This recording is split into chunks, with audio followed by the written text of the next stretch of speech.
मेरे इश्क दे विच माशूक ना हो, नहीं अज तक गलत निगाह कीती। तेरी हर मुलाकात मैं इंज कीती, जिवें मूसा नाल खुदा कीती। नहीं फर्क कीता तेरी पूजा विच, नहीं खतरां दी परवाह कीती।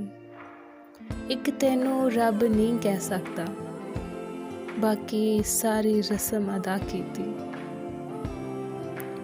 मैं वेखां मेरा यार ना वेखे, पर एडे वक्त कित्थों ले आवां।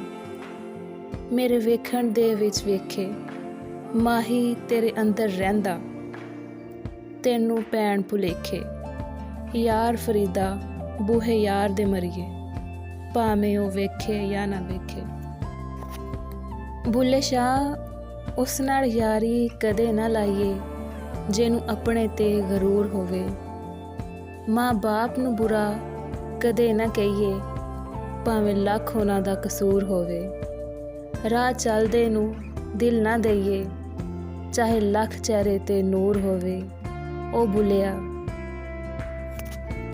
दोस्ती सिर्फ उत्थे करिए, जिथे दोस्ती निभावण दा दस्तूर हो।